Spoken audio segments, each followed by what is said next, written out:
Welcome back. As Republicans rush to finalize a combined tax bill this week, some lawmakers in the party concerned about how Americans are going to feel about it. They might have good reason to worry. Over the weekend, the Wall Street Journal reported on big problems with something called the marginal tax rate.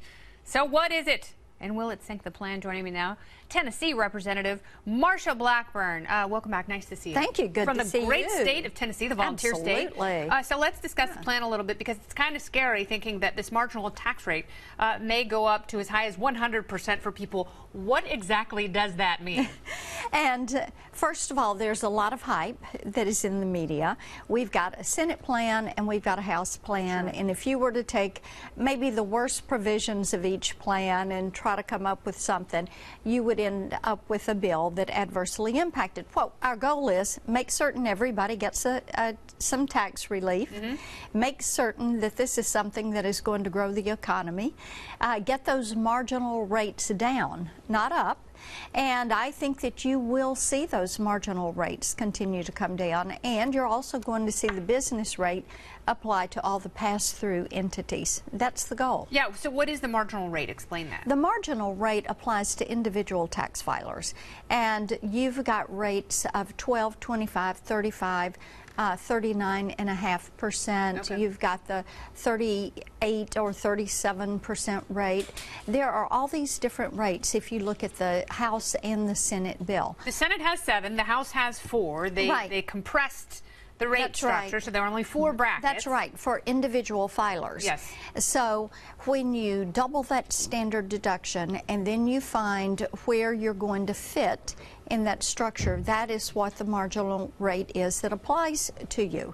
And what our goal is on the House side is to have fewer rates and to get them as low as we can possibly get them. Yeah, I like the sound of that. Yeah, and one of the things to remember, Kennedy, is that a lot of our pass-through entities, your LLCs, sub-S partnerships, a lot of, as I say in Tennessee, our Main Street merchants. Yeah, and that's how, when you have mom and pop shops. That's right. When you have individuals who start businesses, those are the entities that they become.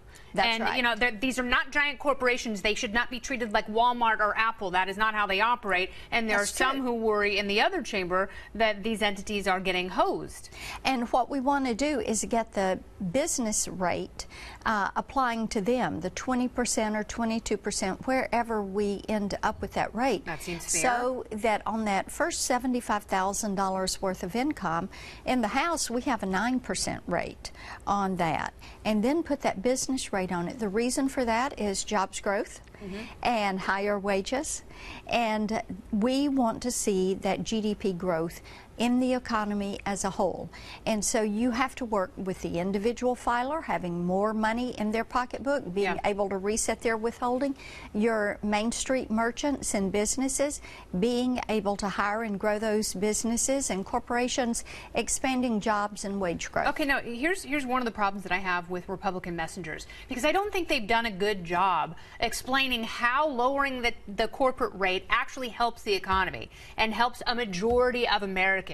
And unfortunately, I think Republicans are losing that battle. And Democrats are saying, you know, this is only helping wealthy people and corporations and people who already make a bunch of money, and it's really going to screw over the little person. So make that argument, because I truly believe that when you bring the corporate rate down that drastically, that's when the economy will explode in a positive direction. Of course it will, because once you lower that rate, what is going to happen? People are going to plow that money back into growing those businesses. There are 2 very significant components that are going to see jobs growth take place because of this tax bill. One is getting rid of the individual mandate and the Affordable Care Act, Obamacare. Yes. Get that out of there. It is driving up the cost of insurance. In Tennessee, healthcare insurance has gone up 176% since Obamacare went on the books. So get rid of it. And then the second thing is to lower that tax rate. This way they're going to be able to hire above 50 people. They're going to be able to grow those businesses. They're going to pay more in wages. That is what people have wanted to see. And, you know, we look at the numbers that came out last Friday. Good numbers. Solid. The 3%. Jobs numbers, yes. The GDP and jobs. GDP growth, that's right. Now, let's get ourselves to 4%.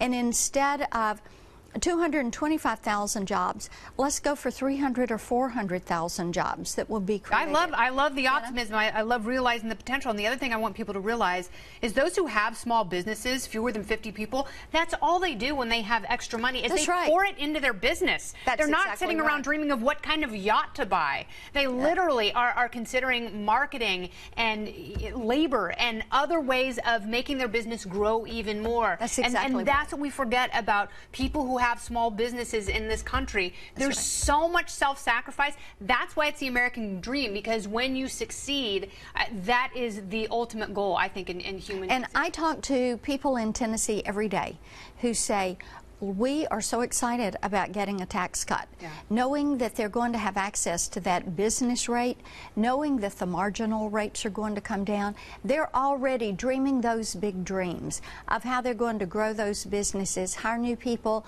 what they're going to do for jobs retraining, looking at programs that will help them with the jobs retraining for people to come in and work in these companies, pricing out equipment. I think this is a very exciting time. It will be a boost for innovation and technology. It will make society better. Hallelujah! I'm buying what you're selling when you're talking about growing the economy and boosting small businesses. Thank you so much. Good to be with you. Nice Thank to be you. with you as well. Thank you.